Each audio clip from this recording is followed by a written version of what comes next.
हाँ जी बच्चों, good afternoon everyone. बच्चों बताओ क्या डाउट्स हैं?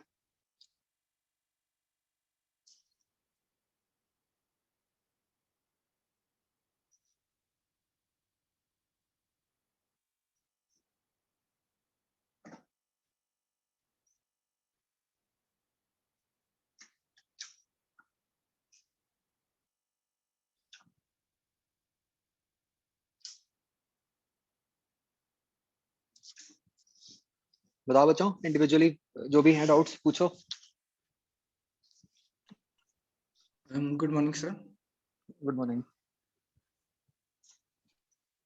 सर हम ऐसे कह रहे थे कि जैसे प्लान है वैसे चलते हैं ना, जैसे जोन से चैप्टर पहले आते हैं उनमें से जोन से होंगे वैसे पूछ लेंगे, नहीं तो ऐसे मिसमैच हो हाँ हाँ जाएगा। हाँ, बिल्कुल बिल्कुल, प्लान के हिसाब से ही पूछो। यस, मतलब मैं वो शीट निकाल लूँ? सर जिन्होंने की है उनसे पूछ लो, मतलब मैंने तो नहीं की शीट, मैं तो मॉड्यूल ही किया है। मैं वही कह रहा हूँ, जिसके जो डाउट्स है ना पूछ लो सीधा इंडिविजुअली। अलग अलग ही होगा सबने जो किया होगा। सर जो good morning sir. Good good morning. Afternoon sir. Sir जो शीट का मतलब कि इलेक्ट्रोस्टैट वाली है उसका 45th क्वेश्चन अच्छा, देख लो। मैं शीट खोल लेता हूँ।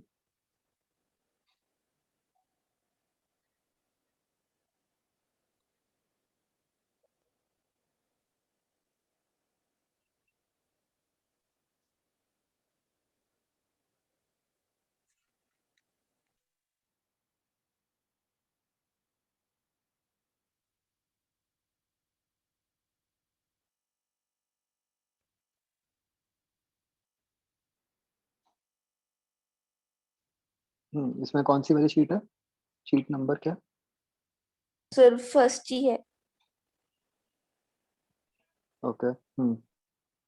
इसमें इसका sir 45।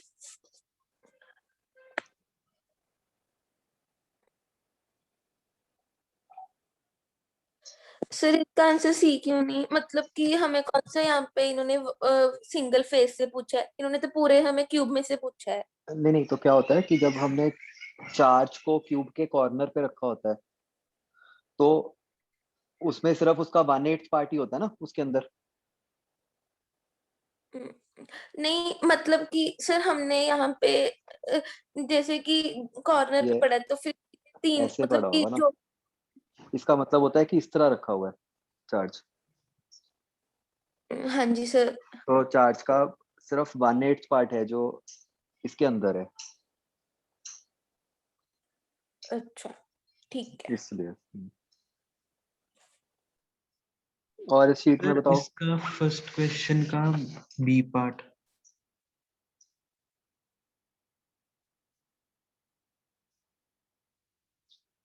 B part, when the coordinate axes are rotated through some angle, components of vector change,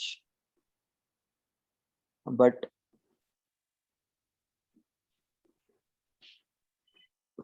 हाँ मतलब आप कोऑर्डिनेट एक्सिस जो मर्जी लो, एक वेक्टर का जो मैग्नीट्यूड है वो तो वही रहेगा ना।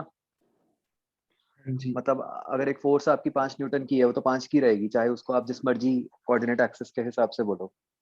तो उन दोनों वेक्टर्स के बीच में एंगल भी सेम रहेगा तो रिजल्टेंट भी सेम रहेगा। हाँ और सर सी पार्ट में हमने ये ऐसे इसलिए कहा है कि मतलब कि बी एंड आर के बीच में एंगल इसलिए बढ़ना चाहिए क्योंकि रिजल्टेंट बी बढ़ेगा जब ए बढ़ेगा, हाँ, तो तो वो रिजल्टेंट का जो रिजल्टेंट। कंपोनेंट होगा वो भी बढ़ना चाहिए, तो कॉस यस थीटा कम होना चाहिए। यस यस, बिल्कुल। और सर एक 29th क्वेश्चन बता दो। इसका फॉर्मूला याद कर ले सर, काफी बार आ गया ये रिंग वाला। नहीं नहीं, इसमें तो कोई फॉर्मूला नहीं है, इसमें तो ये करना है ना बस कि अ, मतलब आपने ये कहना है कि पूरी नेट का 0 कर देंगे तो बेसिकली सिर्फ इतने पार्ट का ही होगा। हाँ जी सर, तो इसका मतलब कि हमें नेट लेना पड़ेगा ना, इसके हर एक पॉइंट का अलग अलग नहीं डायरेक्शन नहीं में नहीं नहीं होगा। नहीं, ये बहुत छोटा सा गैप है, आपने तो उसको सीधा पॉइंट चार्ज लेके बस निकाल देना। अच्छा सर। और सर एक इस शीट पे तो बस यही है। इस तरह बाकी एक सेकंड इसका। सेकंड। हाँ जी।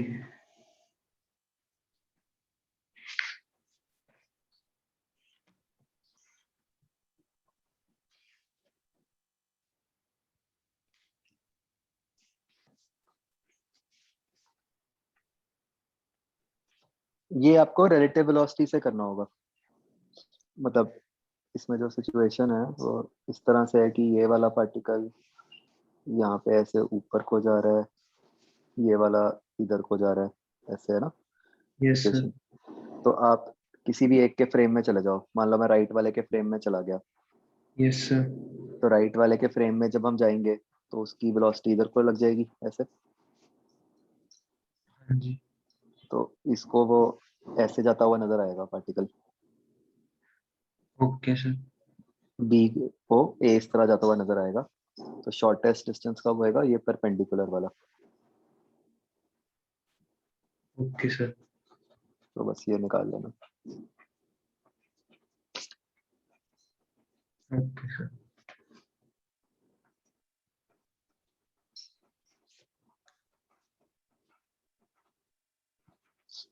और बताओ बच्चों।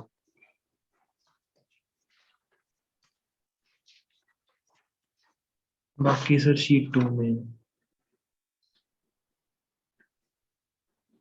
हम्म, थर्ड और फोर्थ।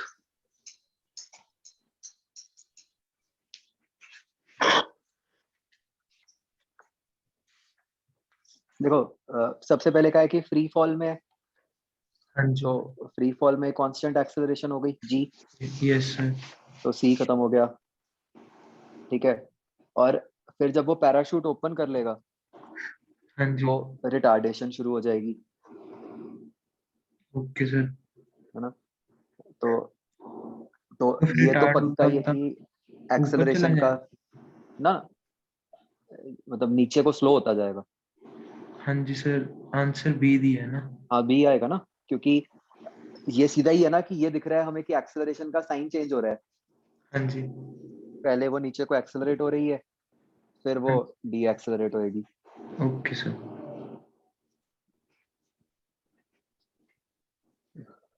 फोर्थ।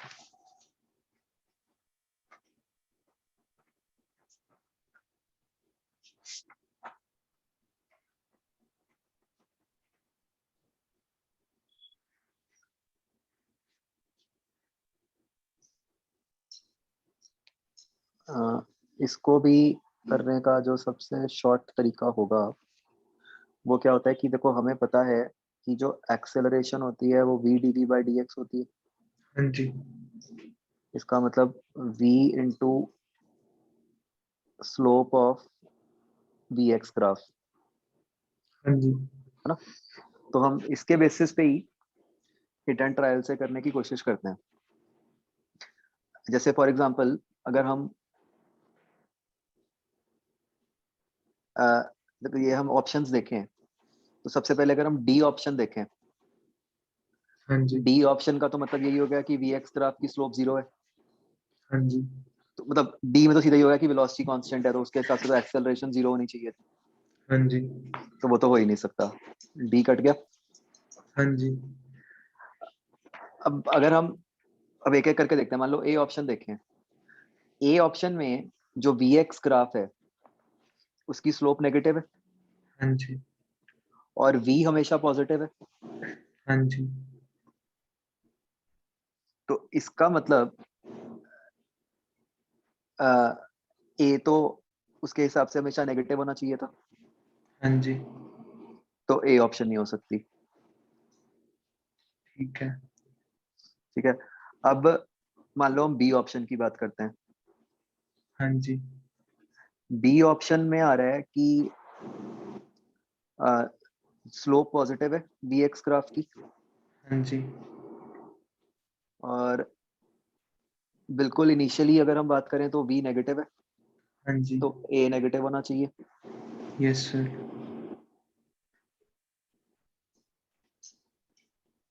और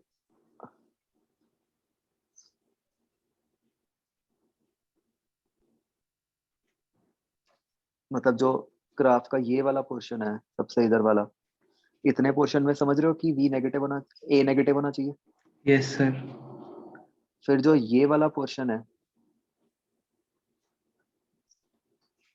इसमें a पॉजिटिव होगा, यस सर। और जो ये तीसरा पोर्शन है इसमें भी a पॉजिटिव ही होगा ना। Yes sir.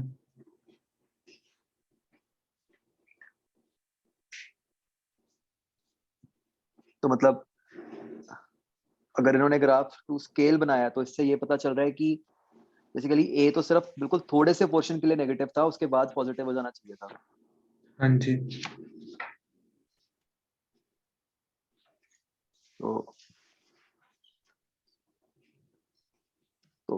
तो पॉसिबल है कि बी ग्राफ हो कि मतलब कि ये वाला रीजन सारा नेगेटिव वाला हो गया और इसके आगे वाला पॉजिटिव वाला हो जाए ना। हाँ जी। तो बी पॉसिबल है। सी ऑप्शन देख लेते हैं। अ, इसमें भी स्लोप पॉजिटिव है और वेलोसिटी पहले नेगेटिव है फिर पॉजिटिव है।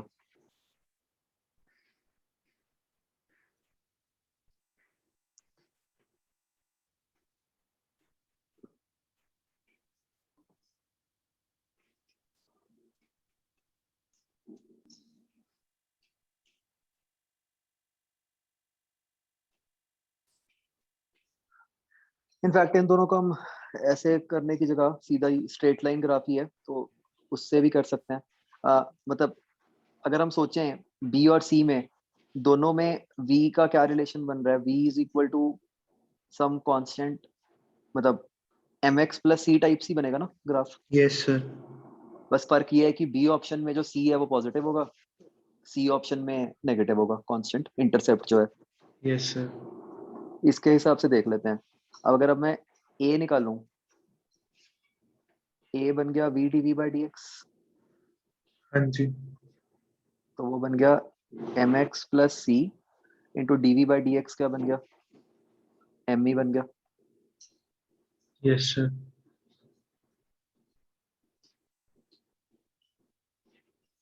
तो ये ग्राफ किस टाइप का बन गया, m square x plus c into m, yes sir. है ना।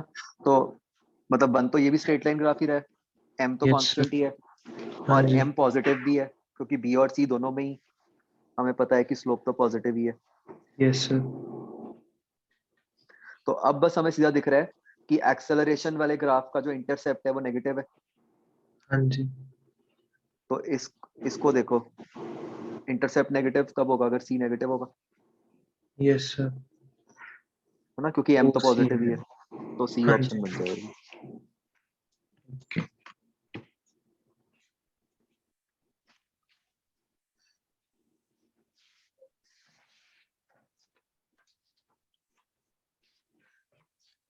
हाँ सर, एक सेकंड इस शीट का।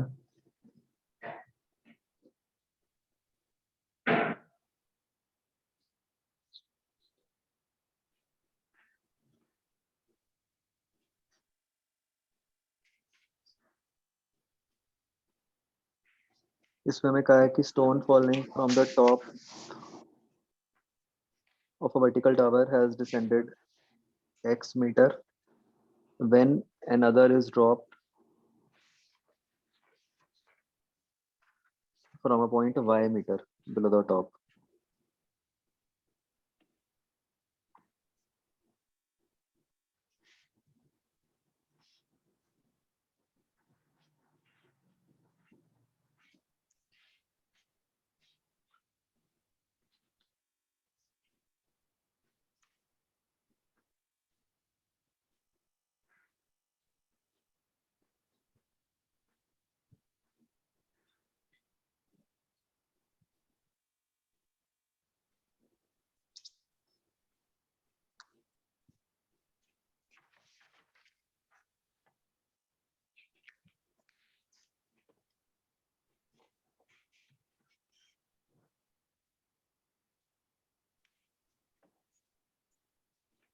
मतलब ठीक है, कोई दिक्कत नहीं है। इस टाइम पे इसकी वेलोसिटी जो है वो √2gx है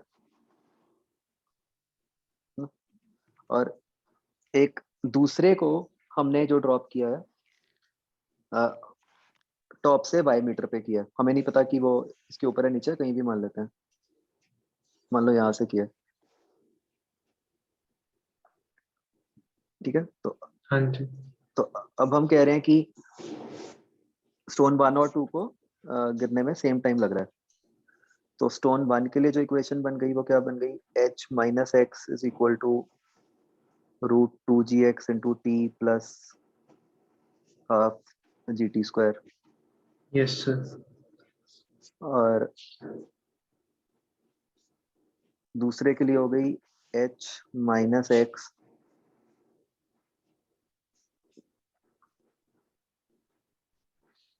h माइनस वाई, वो तो h माइनस वाई गिरना उसने तो सीधा ही है ना, हाँ जी, is equals to half gt²। Half gt²।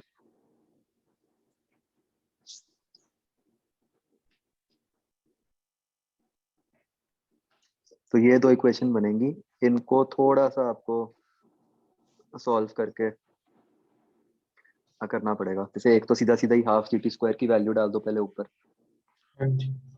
तो उससे एक t की वैल्यू आ जाएगी x और y की टर्म्स में, ओके सर। है ना। उसको सब्स्टिट्यूट करके फिर h निकल आएगा। ठीक है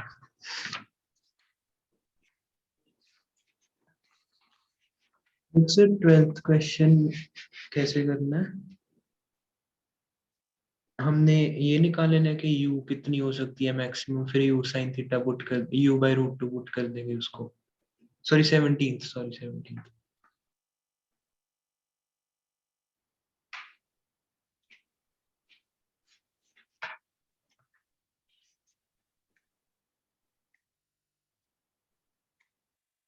17th में बस हमें ये पता चल गया कि 1.6 मीटर उसकी मैक्सिमम रेंज है, अच्छा।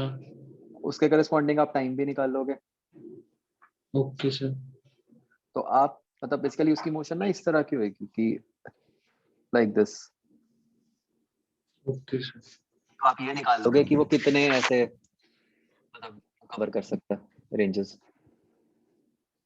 ठीक है sir.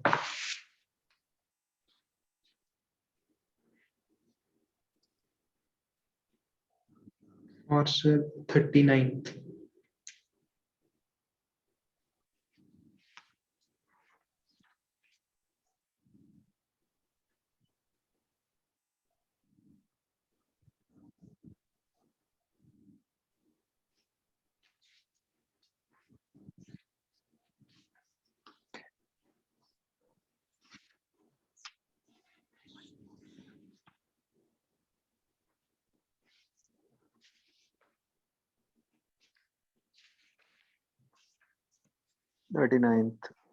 effective resistance between A and B।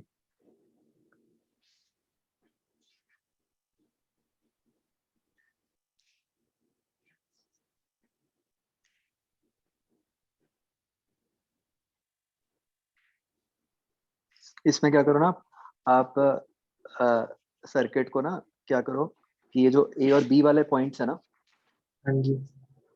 इसको मतलब ऐसे लेफ्ट की तरफ फ्लिप कर दो। तो आप सोचो कि इसको दबा के आपने लेफ्ट की तरफ बना दिया सर्किट। कैसे सर? मतलब आप सोचो कि आपने ए पॉइंट को खींच के इधर ले आए, बी ठीक है। पॉइंट को खींच के इधर ले आए, मतलब अभी ये जो 3D में फिगर है इसको 2D में हाँ। कन्वर्ट कर लो, ओके। तो एकदम से विजुलाइज हो जाएगा आपको सीरीज पैरेलल। ठीक है सर।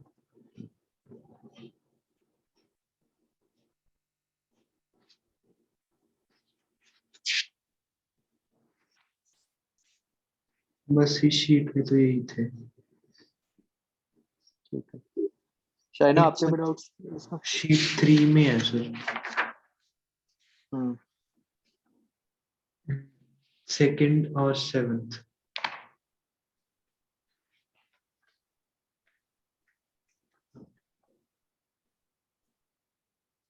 सेकंड में देखो क्या है कि उसने बॉल वर्टिकली अपवर्ड्स फेंक की है, हाँ तो जी। इनिशियली तो ट्रेन और बॉल की सेम हॉरिजॉन्टल वेलोसिटी हो गई। Yes sir.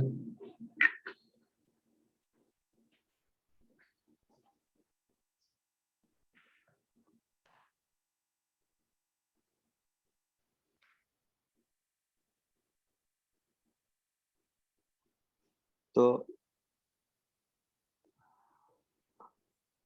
अब हमें कहा है कि ट्रेन ज्यादा आगे निकल गई, अच्छा, फिर एक्सेलरेट हो रही थी वो, ठीक तो है। इसका मतलब यही है कि ट्रेन एक्सेलरेट हो रही होगी।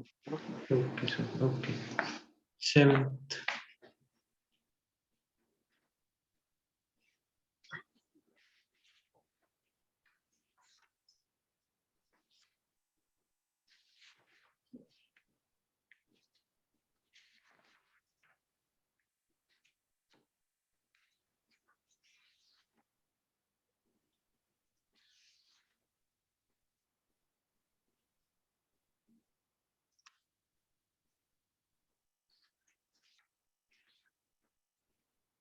इसमें ये है ना कि हाइट तो तीनों की सेम ही है, यस सर। तो स्पीड सेम ही होगी।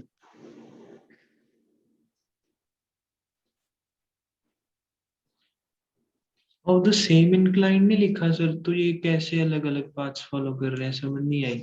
ये मतलब ऐसे होगा, 3D में होगा। मतलब आप सोचो कि जैसे ऐसे इंक्लाइन है कि एक ऐसे आ गया, एक ऐसे आ गया, एक ऐसे आ गया। Okay sir.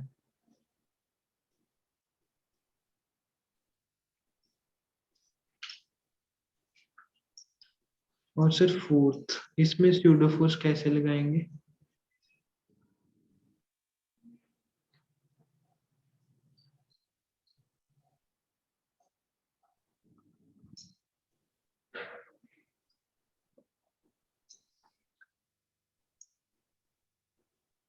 इसमें ये है ना कि जो वेज है उसकी एक्सेलरेशन टुवर्ड्स राइट होएगी, हाँ जी। तो जो ब्लॉक है उस पे स्यूडो उसकी। फोर्स लेफ्ट को लग जाएगी, एम में। हाँ जी।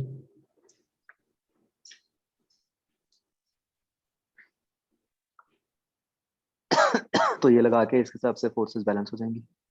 ठीक है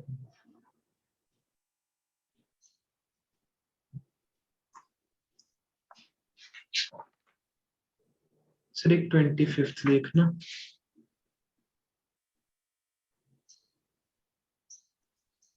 इसके सेकंड पार्ट में एक्सेलरेशन जी नहीं आएगी?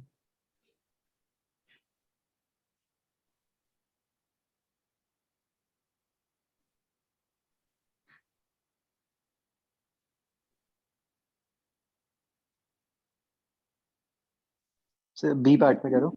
हाँ जी। हाँ, बी आई जी आएगी। इन्होंने जी 2g/3 दिया हुआ है।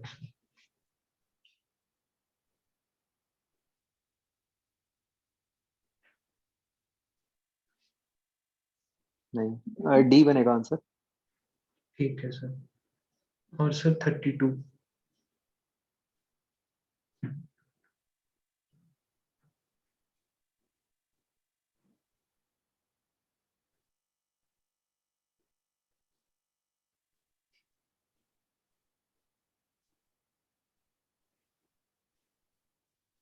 इसमें क्या है कि आप ओ का कुछ भी पोटेंशियल मान के अ, हाँ जी।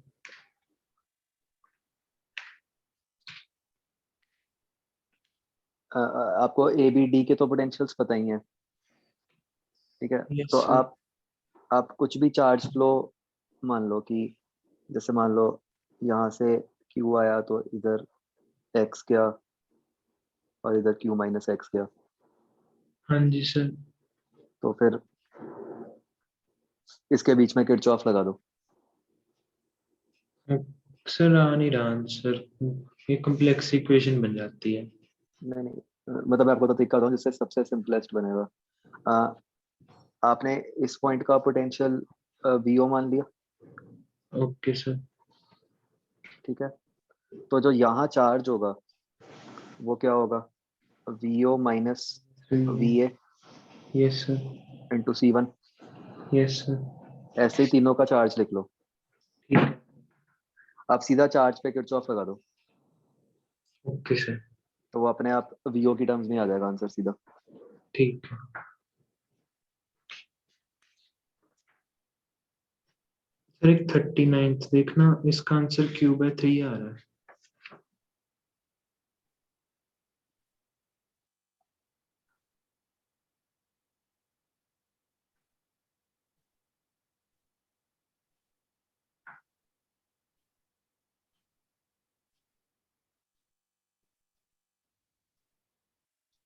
अगर ये की क्लोज्ड है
ये इक्वेशन मान के इसके बीच में सेपरेशन 2D।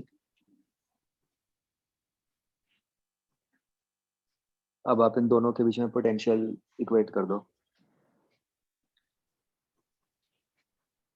मतलब जो प्लेट 1 और 2 के बीच में पोटेंशियल डिफरेंस होगा वही 2 और 3 के बीच में होगा।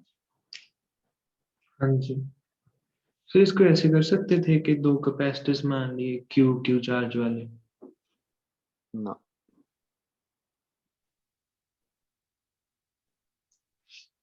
पर उस जो साथ वाली प्लेट है 2Q के राइट हैंड साइड वाली, उस पर भी क्यू चार्ज तो इंड्यूस हो ही जाएगा, तो वैसे क्यों कैपेसिटर क्यों क्यों क्यों होगा?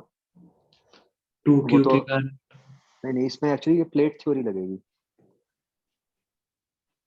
मतलब ये मतलब चार्जेस तो अब मतलब जो अंदर इस साइड चार्जेस होंगे उसके इक्वल एंड ऑपोजिट यहाँ होंगे। हाँ जी सर, तो इस साइड पे Q और उस क्यों साइड पे नहीं Q। नहीं, क्यों क्यों नहीं होगा ना। नहीं, मतलब जब इनिशियल सिचुएशन होगी। उससे तो फर्क नहीं पड़ रहा ना। और इनिशियल में भी इस तरह नहीं निकलता होता, ये इससे निकलता है कि जो सबसे आउटर वाला होता है उस पे क्यू टोटल बाय 2 होना होता है, उससे अंदर वाले सारे चार्जेस डिसाइड होते हैं। सर ये समझा दो फिर, मैंने तो ऐसे किया था। नहीं नहीं, वो नहीं हो सकता। और ये मतलब फिर ये एक सेपरेट ही हो गया, प्लेट थ्योरी है, उसको छोड़ दो, मतलब उसकी जरूरत नहीं है। Okay sir. बाकी तो सर फोर्थ शीट में वो मैं ढूंढ लेता हूँ तब तक किसी और के लिए। हम्म सर हम्म सर इसमें से 44 ये शीट खोलना जो खोली थी अभी, हम्म जैसे इसमें 44 क्वेश्चन है, सर उस टाइप के क्वेश्चन कैसे करेंगे? मतलब ये कॉमन है बहुत। सर इसमें एक 36 भी बता दो, मतलब कि अगर दोनों साइड के क्रॉस कैपेसिटेंस हो तो कैसे होएगा, मतलब कि अगर इसी क्वेश्चन को रेजिस्टर्स की फॉर्म में बना दिया जाए तो। देखो, ये बताने का कारण कि ये जब ये लिख दिया कि ए इज कनेक्टेड टू अर्थ, उसका मतलब तो सिंपली ये है कि ए का पोटेंशियल 0 है ना। इन क्वेश्चन को करने का तरीका क्या है? सिंपल, आपने सर्किट ही सॉल्व करना है। जैसे आपको दिख रहा है कि अ, ऊपर वाली जो ब्रांच है आप उसकी कैपेसिटेंस निकाल सकते हो, आप नीचे वाली ब्रांच की कैपेसिटेंस निकाल सकते हो। जैसे ऊपर वाली ब्रांच की कैपेसिटेंस जो है वो 3/4 बन गई ना, और नीचे वाले की 2/3 बन गई। तो ऊपर जो आपका चार्ज जा रहा है वो 120 इंटू 3/4 जाएगा, नीचे जो आपका चार्ज जाएगा वो 120 इंटू 2/3 जाएगा। ठीक है, तो अब आपको बस बी से ए किरचॉफ लिखनी है, तो उससे आपके पास मतलब वीबी माइनस वीए पोटेंशियल निकल आएगा। Okay sir. और वीए 0 ही है।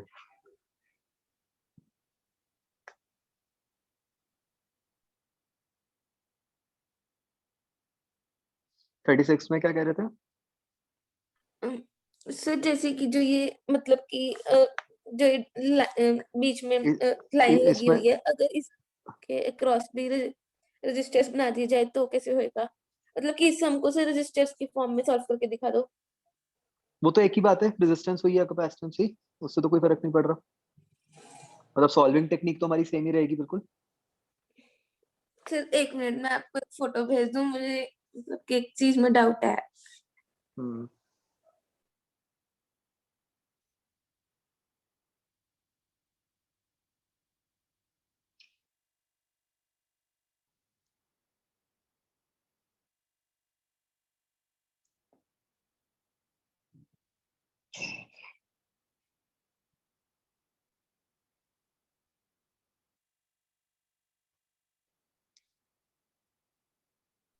सर मैंने आपको ना अपने जो मॉड्यूल के डाउट सारे भेज दिए व्हाट्सएप पे, तो ठीक है, मतलब ठीक वो उसी से बता देना मेरे को।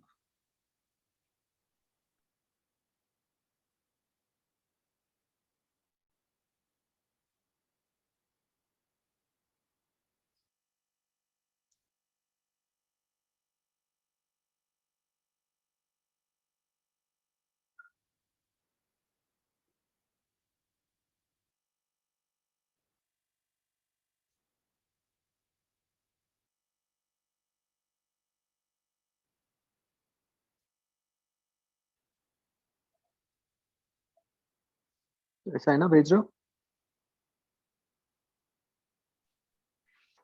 सेकंड शीट पे यस, बोल दो। यस सर भेजती।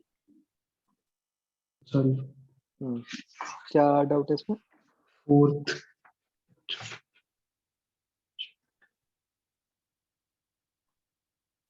सर इस सर इसमें जैसे कि जो ये मतलब कि जो ये जो हमने डायगोनल दो, वायर है वो लगी हुई है।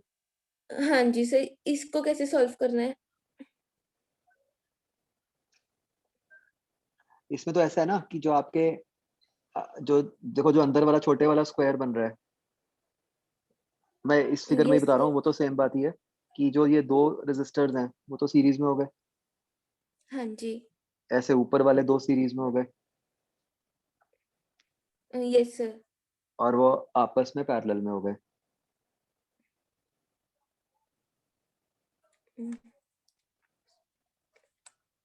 हाँ जी, यस सर, ठीक है। अब जो आपका सर्किट का सबसे ऊपर वाला पार्ट है, जो आर और आर लगे हुए हैं बड़े स्क्वायर में, यस सर, वो आपस में सीरीज में, यस सर, वो सीरीज में आके जो डायगोनल वाली वायर थी उसके पैरेलल में आ गए। जो ये से डायगोनल वाली रेजिस्टेंस है ये काउंट होएगी इसमें? हाँ, क्योंकि एंड पॉइंट सेम बन गए ना दोनों के। ओके सर, तो फिर वो लेफ्ट वाली आर के साथ सीरीज में आ गया, और जो सारा अरेंजमेंट है वो नीचे वाले आर के साथ पैरेलल में आ गया। ठीक है सर।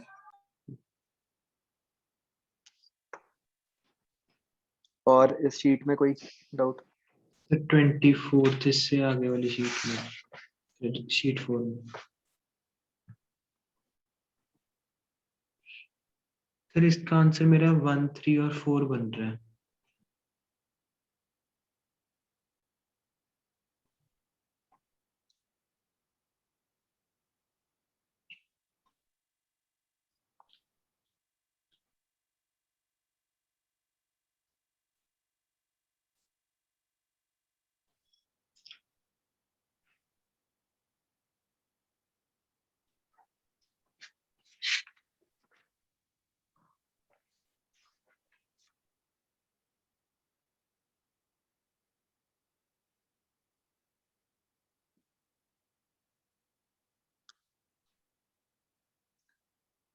ये बेसिकली इस केस में या तो हेलिक्स बन सकता है या यस सर्कल सर। बन सकता है। तो हेलिक्स और सर्कल दोनों में ही मोमेंटम चेंज होएगा, एक्सेलरेशन की डायरेक्शन चेंज होएगी, डायरेक्शन ऑफ, हाँ 1, 3 और 4 बनेगा। और सर 28th इन्होंने क्या दिया? इन्होंने दिया है 2 और 4, काइनेटिक एनर्जी और direction motion.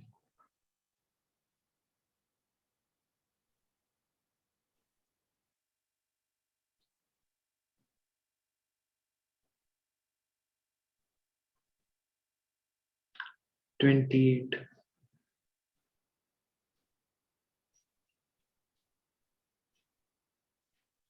Without change in velocity लिखा ना, ये तो मॉड्यूल का ही अपने क्वेश्चन। हाँ जी।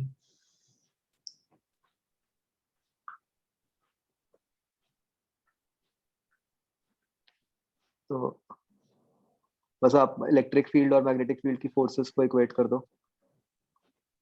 तो जैसे ए ऑप्शन पॉसिबल है, हाँ जी। बी पॉसिबल नहीं है, बी पॉसिबल है हाँ कि जी।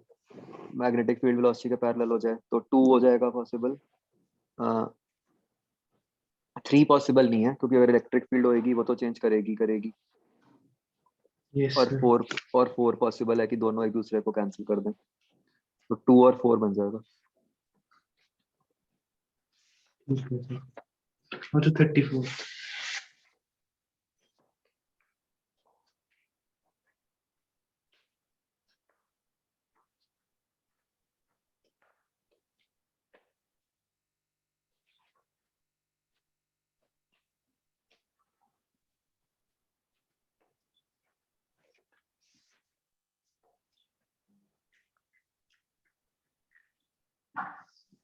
ये तो मतलब बस सीधा वो लगा दो, मतलब कि q v cross r by r cube.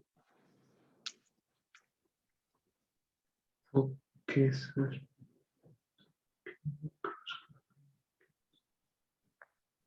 तो v क्रॉस r की वैल्यू कैसे निकालेंगे? मतलब वो तो आर आपका ऐसे हो गया, तो साइन थीटा की वैल्यू पुट करेंगे इस ट्रायंगल से।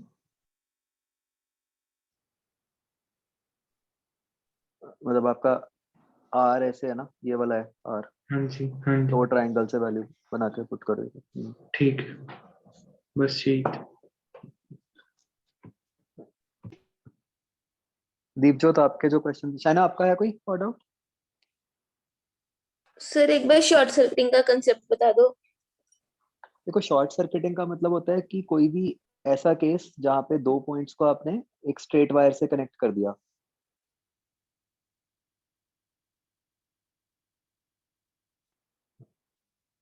ठीक है, और जैसे ही हमने वो कनेक्ट किया उनको स्ट्रेट वायर से, तो उसका मतलब हो जाता है कि उन 2 पॉइंट्स का पोटेंशियल सेम हो गया।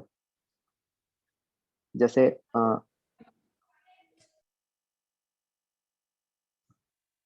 मतलब बिल्कुल सिंपल लैंग्वेज में कि मान लो ये 2 रेजिस्टर्स हैं, लेकिन अगर आपने एक वायर ऐसे कनेक्ट कर दी,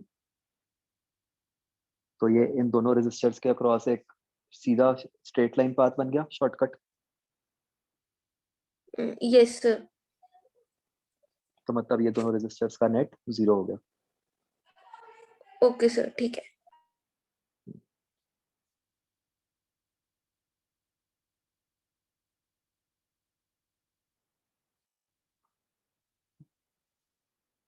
हाँ, ये जो आपका क्वेश्चन है, जो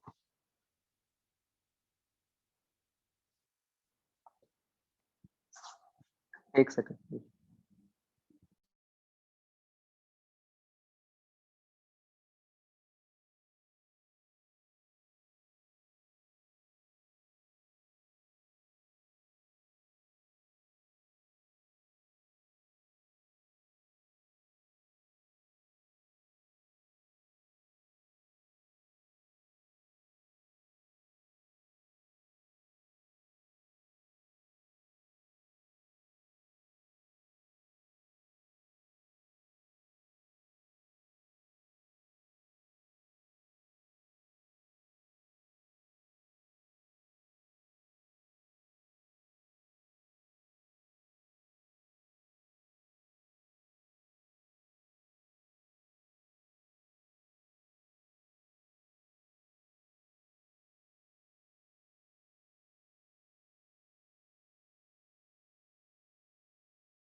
हाँ कि जो पहला क्वेश्चन है कि a vector plus b vector is equal to c vector, angle between a and b is 120,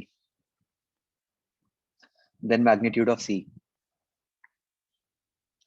तो ये आपको पता है कि ये अगर हम देखें तो एक स्पेशल केस है कि अगर एंगल 120 वाला होता है और रिजल्टेंट सेम है तो वो तभी होता है जब ए और बी वेक्टर दोनों इक्वली होंगे।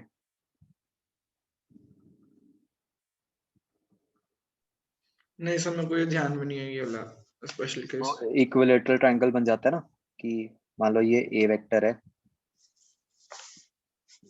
मैं आपको बता करके दिखाता हूँ पूरा।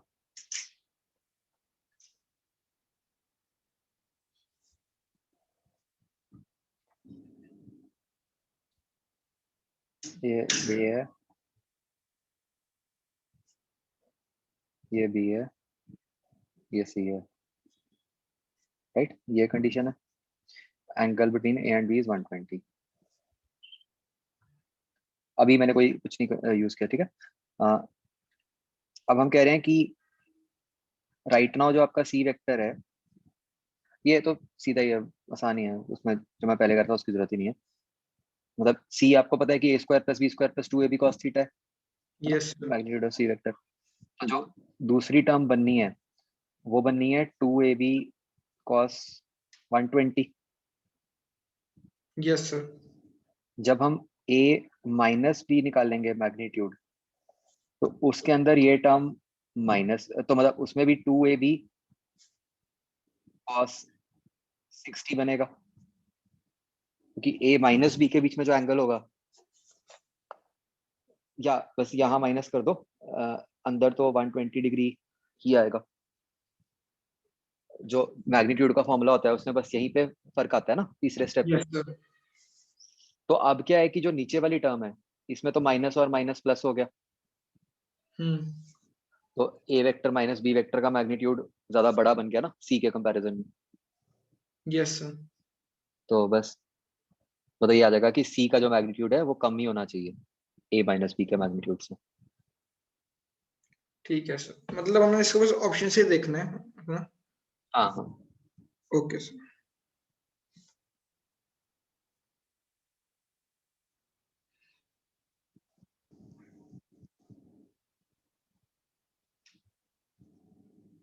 जो 12th क्वेश्चन आपने भेजा है वो तो बस सीधा ही है कि जो वेक्टर की डायरेक्शन है वो नीचे को है, तो वो तो माइनस जे कैप नहीं होगा।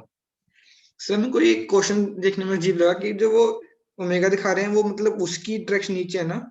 हाँ हाँ, अगर हम मतलब वो जो स्लांट लाइन बनाई हुई है, जो थीटा बनाया हुआ है, उसका कोई काम ही नहीं है, वो तो कंफ्यूज करने के लिए है। है ना। हाँ हाँ। ठीक है सर। जो उससे अगला है उसमें आपने कहा है कि शिप ए नॉर्थ को जा रही है, शिप बी वेस्ट को जा रही है, velocity of a relative to b, तो ये बन गया v a minus v b. तो दिस माइनस दिस ऐसे हो जाएगा ना। जी सर। तो इसका जब हम रिजल्टेंट लेंगे तो वो इस तरह बन जाएगा 8 और 6, तो इस तरह से।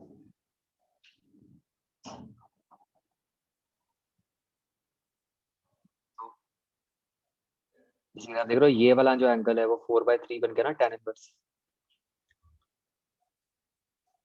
सर आपकी आई थिंक स्क्रीन वहीं पे रुक गई जहाँ ओहो पे। अच्छा।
देखो तुझे, हाँ जी सर, ठीक।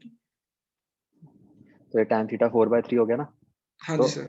इसको हम कैसे लिखते हैं कि ये जो एंगल है कि ईस्ट से इतना angle tan inverse 4/3 towards north, तो इसलिए ए ऑप्शन बन गई। सर मतलब ना हमने, मेरे को जो मेन वैल्यू वो तो पर लग गई थी, मतलब उससे तो हाँ आंसर, उससे तो आंसर ए क्लियर हो गया ना। पर जो हाँ आगे लिखा हुआ उन्होंने ई वो tan 4/3 नॉर्थ, मतलब ये लिखने का ये क्या हाँ, तरीका है वही मतलब मैं समझा रहा हूँ। इसका मतलब क्या है कि ईस्ट से इतना एंगल टुवर्ड्स नॉर्थ। अच्छा, मतलब हमने जहां से हमने cos थीटा लिया है, जो एंगल लिया है ना tan थीटा, उसके रिस्पेक्ट में बताना है हमने। हाँ हाँ ठीक है सर।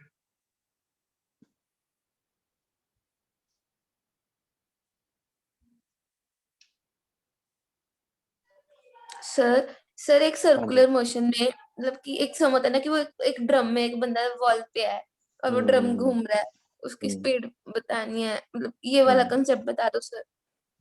इसमें बस ये होता है कि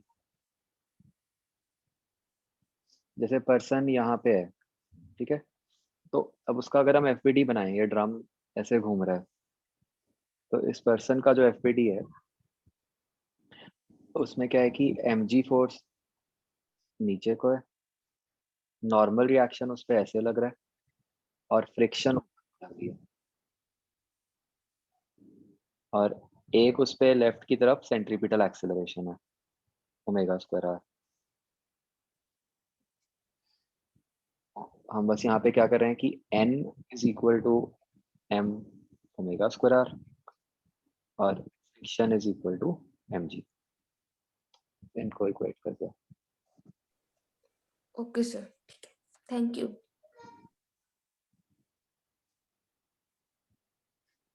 ये दीजिए जो इंक्लाइन वाला है, बस उसमें तो ये कंसेप्ट है कि डाउन द इंक्लाइन जो एक्सेलरेशन होती है वो जी sine theta minus mu G cos theta होती है। जब बॉडी इंक्लाइन पे नीचे आ रही है तो एम जी नीचे लगता है और फ्रिक्शन ऊपर लगती है, यस सर। और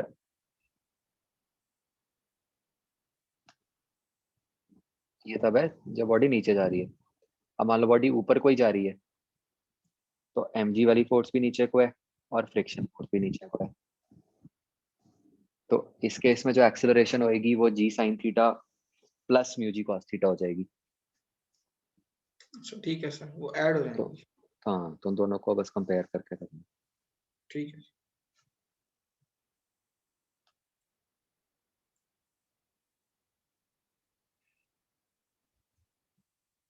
जो 30th क्वेश्चन है उसमें हम लगा देंगे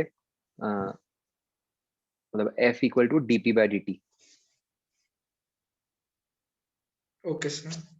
मतलब हमने पहले लिख दिया कि मोमेंटम क्या है, वो mv हो गया,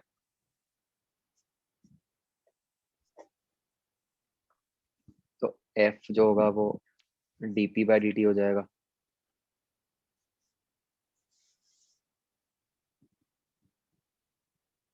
ठीक है, जो कि बन गया v dm by dt।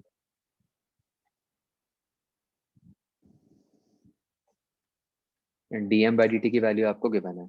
Alpha. ठीक है सर, हो गया सर।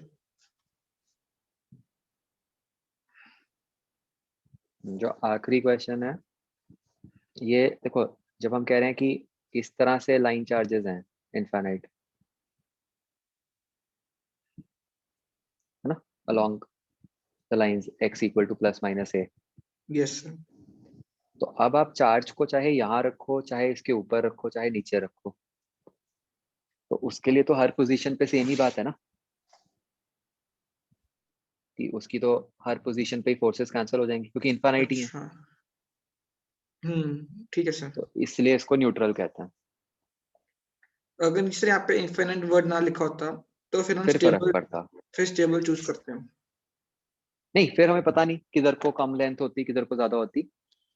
अगर हमें ये कहा होता कि free to move along y axis की जगह अलोंग एक्स एक्सिस लिखा होता,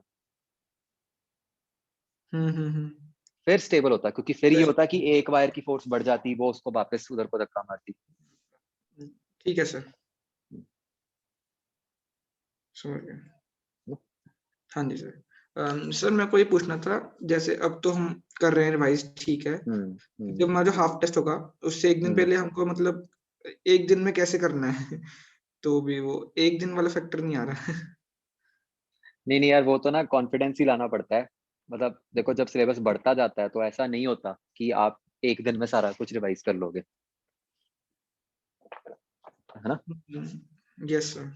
तो वो तो यही होता है कि हम ये मान के चलते हैं कि अब हम जो जो चैप्टर्स करते जा रहे हैं वो हमें याद ही है, और उसमें भी ये नहीं है कि बार बार हमें देखना पड़ेगा। जैसे सर अभी ऐसे चल रहा है हमारा वो सेंटर ऑफ मास वाला और हाँ कोलिजन का, तो ऐसे मेरे को भी पहले 2 दिन का तो अच्छे से याद है कौन सा क्वेश्चन कैसे किए। जो सा फर्स्ट डे वाला था यूनिट्स वेक्टर वाला, तो उसमें भी ऐसे मैंने भी क्वेश्चन ढूंढ रहा था, लगा था यार भी कॉपर वाइज करना जरूरी है। नहीं वो तो ना यही होता है कि वो साइकोलॉजिकली बस अपने आप को सेट करना पड़ता है विद टाइम। ठीक है सर। और सर जैसे भी मैं अभी ये शीट्स नहीं कर रहा, मतलब सिर्फ मैं भी मॉड्यूल ही कर रहा हूँ 0 1 2, बहुत तो बढ़िया। मतलब मैं कुछ बड़ा चंक मिस तो नहीं कर रहा ना? कुछ भी नहीं है, बिल्कुल कुछ नहीं है। अच्छा, तो जैसे आज मुझसे डाउट पूछे तो लगा मेरे को ना, यार। कोई चक्कर नहीं है, कुछ नहीं। Okay sir, thank you sir. हाँ शाइना, आप बताओ। सर ये टेस्ट हमारा ओपन है ना, मतलब कि हम अपने हाँ टाइमिंग के हिसाब से कभी भी दे सकते हैं ना? हाँ बिल्कुल। Okay sir. चलो ठीक है, ओके। Thank you sir.